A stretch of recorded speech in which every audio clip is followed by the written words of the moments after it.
Hello, my name is Antonella Lettieri and I translate from Italian.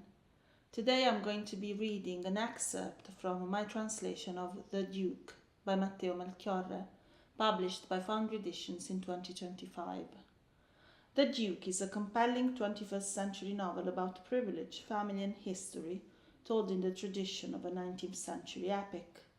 I will be reading from the second chapter in the novel, where we are introduced to the character of the Duke. I hope you enjoy it.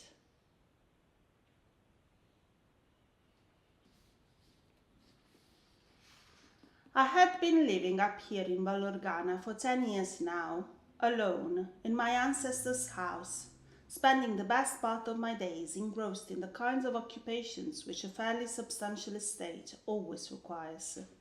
An estate whose management, at any rate, never had to be especially prudent or frugal on my part. As a matter of fact, through no merit of my own, I have more than sufficient resources at my disposal, resources which have cascaded into my hands thanks to the extraordinary riches accrued by my ancestors over the centuries. On the now far-off day when I first entered this cold, deserted abode with the determination to stay, I took it upon myself to study the fresco in a downstairs hall depicting the Cimamonte coat of arms, Cimamonte being the elevated name of my lineage. I reckoned that there was something irremissibly jarring between the fury of the rampant griffin represented on the escutcheon, the very same fury by which my ancestors had become what they had been, and my own condition of a stray survivor. And no less jarring than the predatory fury of the griffin were the mantled helm and atop the crest of a double-headed eagle. This eagled crest is indeed a source of prime prestige, a title of indisputable nobility of which my ancestors have been able to boast ever since the day when they received Emperor Sigismund's benevolence. This is all narrated in an authentic patent passed down the generations by my line, which recites that on the 21st of May 1412, in the city of Buda, the Rex Romanorum Sigismund of Hungary conferred the title of Count upon my ancestor Johannes Antonius Cimamontius, in exchange for services, the nature of which is not further qualified, rendered in Bohemia to the sovereign himself by that most remote Cimamonte. And so, thanks to Sigismund's patent, my ancestors could bear the title of Count. But the people of Vallorgàna do not call me the Count, a title which, at a push, could even be deemed appropriate if one were to follow the letter of Sigismund's by now most redundant patent. Instead, just like Nelson, everyone here in the village prefers to call me the Duke, thus bestowing upon me a title inaccurate in every way. The merit of such superior investiture, if it can indeed be called so, is with my grandfather Ausilio Cimamonte. He was a man of extraordinary gentility who, during his stays at the house here in Vallorgàna, had been in the habit of carrying on with the bearing and the bounds of a grand prince. He spoke to the villagers with the same ceremony he might use with his peers in the city of Verua. He managed the estate surrounding the house with feudal severity. He disallowed the tenants any kind of familiarity when addressing him. He kept ancient rituals and meaningless ceremonials alive with a pertinacity already anachronistic in his time. At any rate, with age, my grandfather Ausilio had become eccentric and garrulous. He took to wearing mismatched shoes as an affectation. He started frequenting the osterias, and there he played games of briscoe and scopa with the villagers. Local wisdom has it that he also grew impertinent with young women. On the anniversary of our family's elevation to the title of Count, he came up with the custom of wearing an exceedingly archaic three-piece court suit, which I still have, and which experts have assured me is typical of late Baroque fashion. Thus, every year on the 21st of May, my grandfather would spend that most sacrosanct memorial day of his attired in precisely that manner: breeches, long coat, and embroidered waistcoat. Given my grandfather Arcelius' princely eccentricity, the people of Vallorgàna had decided that the title of Count was no longer sufficient, as it did not do justice to his grand nobility. If Marquis was still little, and Prince perhaps too much, Duke seemed just right. And so it came to be that my grandfather Ausilio became known to the villagers as the Duke. Such mockery had become possible only because the ward of my grandfather was slowly facing extinction, and of course it was kept most secret. However, the moniker spread by word of mouth throughout the yards of Vallorgàna, in the osterias and amongst our tenants, and eventually reached, God only knows how, my grandfather's ear.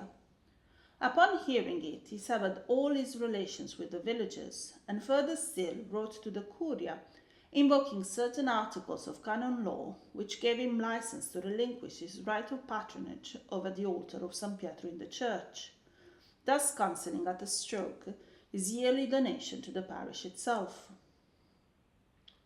When my grandfather had died, his only son, my father Achille, would set foot in Vallorgàna once or twice a year, if that, for a quick, uninterested inspection of the house. The truth is that my father never cared in the least about being a Cimamonte. The investments and the income from the estate were more than enough for him to lead a most respectable life in the city of Padua and to support my mother's research liberally. On her part, my mother, whose name was Anna Brunner, was an Austrian bourgeois who, by character and philosophy, was not particularly concerned with the affectations of nobility, and had no interest whatsoever in the Cimamontes. All she ever cared about were her own velities as an ethnographer, certain African tribes about which she even wrote something, and long study trips in Kenya. 15 years ago, my father and mother both boarded that plane which later came crashing down in Kenya.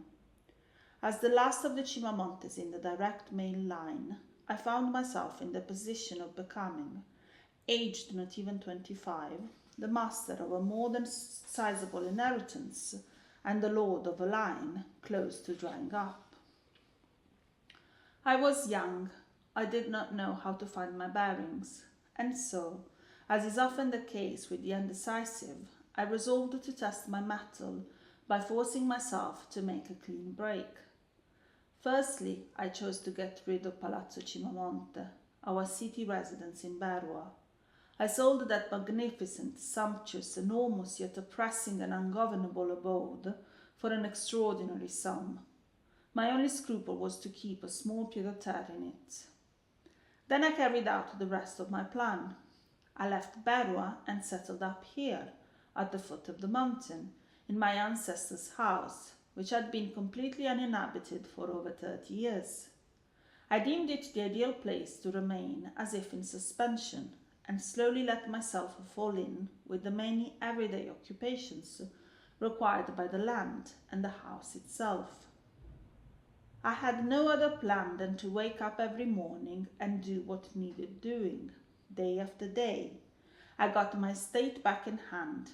I cut down the scrub which had grown around the courtyard. I tried, though with no exceptional results, to return a certain vineyard of my ancestors to fruitfulness. I found someone to mow my meadows. As is natural, I invested the necessary sum into the upkeep of the house, adapting it to my needs as much as possible. After some early legitimate suspicions, the villagers did not rebuff me, perhaps also because I immediately got into the habit of asking them how to do this task, what was the best season to carry out that job, and so on. In short, I was trying to learn something from everyone.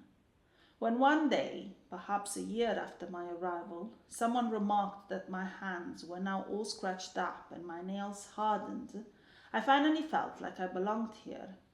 It was then that the villagers, having read me, I suppose, as an odd type of decayed but affable nobleman, revived the title once chosen for my grandfather Ausilio, and I became the Duke. But in Vallorgàna, a nickname is both an attestation of citizenship and the ironic précis of the opinion which the community itself has formed of the individual. And when, as was my case, the nickname is the same as an ancestor's, the implication is also that the community does not forget and that one cannot escape one's past. So by calling me the Duke, the villagers were either implying that I was as eccentric as my grandfather, though inevitably of a quite different sort of eccentricity, or they were mocking the decline of my lineage, a decline which, after all, was most evident, and by virtue of which they could finally enjoy the sight of a Cimamonte with no servants and no tenants, and with scratched-up hands and hardened nails. In any case, I did not care what the village said or thought about me. I was certain that I was already living out the best fate I could possibly desire. Nothing important ever happened during the course of my days.